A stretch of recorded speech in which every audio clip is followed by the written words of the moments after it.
Yung mga dating sumisip-sip, mga dating bumakampi kay Bongbong Marcos, na dating mumuhimot ng tumbong ni Bongbong Marcos, asa na sila ngayon?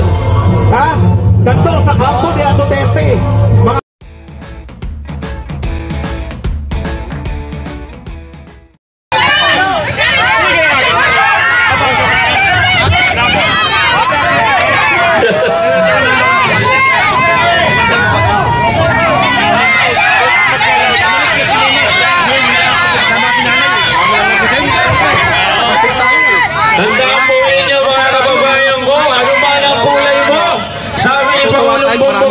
kampanya, wala nang kulay kahit na ano pa man, walang dilaw, walang pula, walang pink, walang asul. Ang kalaban na lang natin ay berde na. Kaya tandaan nyo po, ang laban na to ay para sa inyo. Yes! Mabuhay ang sambayan ng Pilipino. Mabuhay si Manny Pacquiao. Mabuhay si Pangulong Bongbong Marcos. Mabuhay! Mabuhay ang mga legalista. Mabuhay! Mabuhay ang mga kakampi. Mabuhay! Maskonyan. Mabuhay! Mabuhay ang lahat ng mga sumusuporta kay Pangulong Bongbong Marcos. Maraming salamat po. Mag-resign si Sara! Mag-resign! Sara! Sara resign! Sara resign! Sara resign! Sara resign! Sara resign! Mami Pen. Mami Pen. Yan po, tandaan nyo po. Tandaan nyo po lahat. At yung may mga kandila po, sindihan po natin ang ating kandila sa simbolo. Tandaan nyo po, no, ang laban na to ay para sa inyo. Mabuhay ang sambayan ng Pilipino. Mabuhay si Manny Pacquiao. Mabuhay si Pangulong Bongbong Marcos. Mabuhay! Mabuhay ang mga legalista. Mabuhay! Mabuhay ang mga kakampi. Mabuhay! Maskonyan.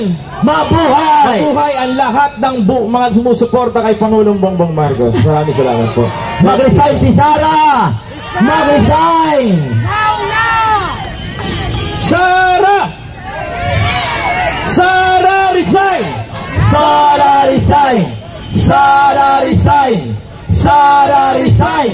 Sara resign! Mami Peng, yan po, tandaan nyo po. Tandaan nyo po lahat ng mga namukha na nandito. Yung mga naka-cellphone po, itaas po yung ilaw, buksan nyo po ang ilaw nyo lahat. Mga kapatid, at yung may mga kandila po, sindihan po natin ang ating kandila sa simbolo. Pakipatay po natin yung ilaw at pakala po natin ng ating samahan.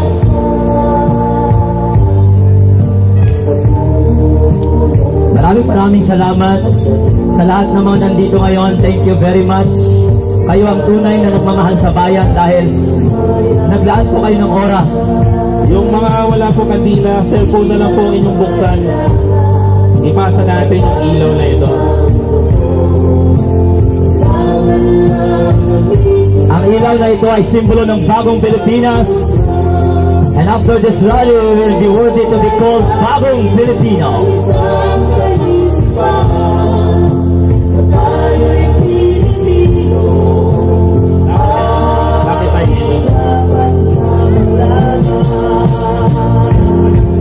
Pakitaas po ninyo ang inyong mga cellphone.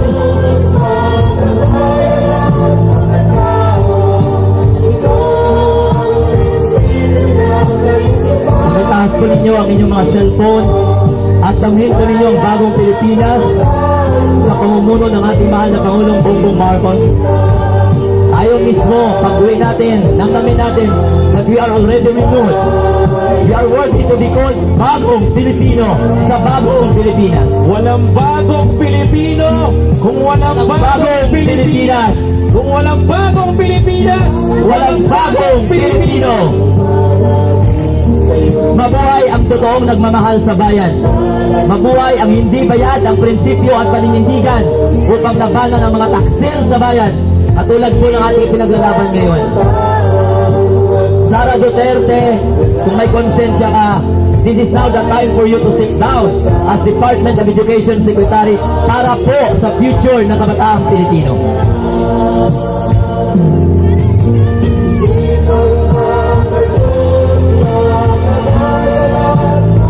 Ito po ang mga social media influencer nanggaling sa iba't ibang political party.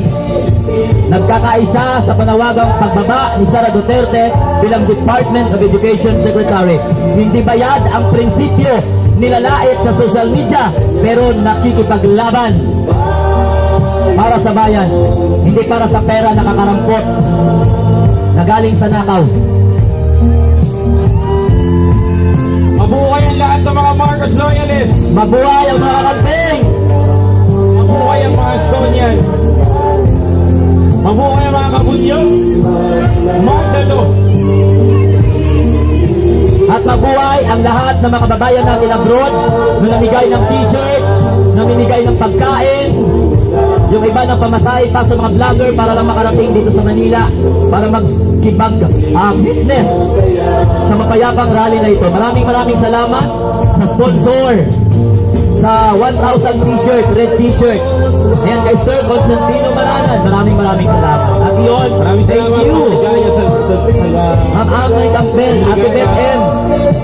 Maraming salamat sa lahat ng mga Pilipino na nanood po, libo-libo na mga nanood sa almost 40 vloggers na sumusuporta sa Sara Resign Movement.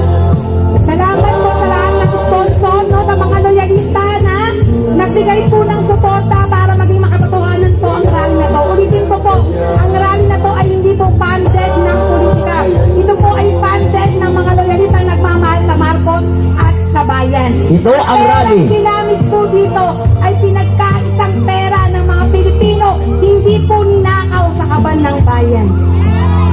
Kaya kahit konti man tayo, at least wala tayong ninakaw sa bayan. Tama! At walang politikong nag-akyat sa entablado, Maripeng. Wala! Correct! Walang bayaran. Diba? Nagsisimula pa lang po tayo. Magantay po kayo at may susunod pa. Sa susunod nating rally, kasama na po natin ang bunyog ni Atty. Enzo. At sana dalangin natin, no, lahat ng mga kakamting makaisa sa atin. Diba? So muli, mapayapa po tayo umalis sa lugar na to at tayo po ay magkaisa. Tandaan po natin, tayo po ay nasa bagong Pilipinas. Okay, salamat po everyone. Bagong bansa, bagong galaw, sa bagong lipunan. Bago ang lahat, tungo sa pagunlad at ating itanghal bagong lipunan.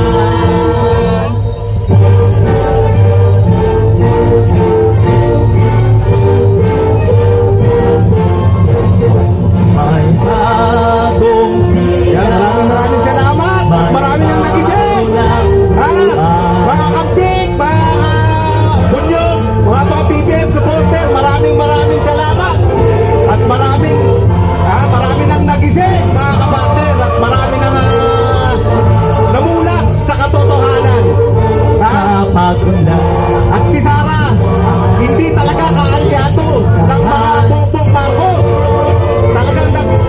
Talagang nagsama lang yan para hindi mahati ang boto. Pero ang totoo niyan, talagang hindi magkasama yan. Talagang magkaawa yan. Talagang planado na nila. Dahil hindi pwedeng maging presidente si Sara Duterte. Dahil dalawa silang tatakbo, mahati ang boto. Di ba? Mahati ang boto eh. Ayaw nilang manalo si Lenny Robredo dahil delikado sila. Ngayon, hindi na sila pinoproteksyonan ni Bongbong Marcos. Kaya ngayon, bumabanat na ngayon na sila mismo ang bumabanat ngayon. Yung mga dating sumisip-sip, mga dating bumakampi kay Bongbong Marcos, na dating mumuhimot ng tumbong ni Bongbong Marcos. Asa na sila ngayon? Ganto sa kampo ni Duterte. Mga oportunista, mga ipokrito at ipokrita, mga inutil na walang silbi, walang paninindigan. Ewan.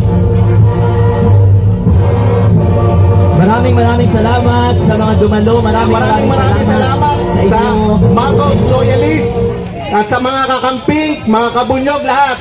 Maraming salamat at pagpalain tayo ng Panginoon may kapal. God bless po sa ating lahat.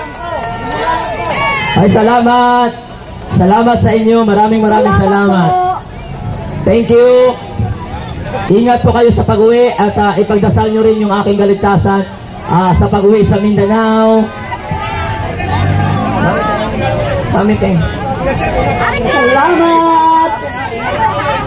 Yay! Maraming salamat. Ngayon lang umulan. Wow! Oh, thank you very much. Salamat po. Yan.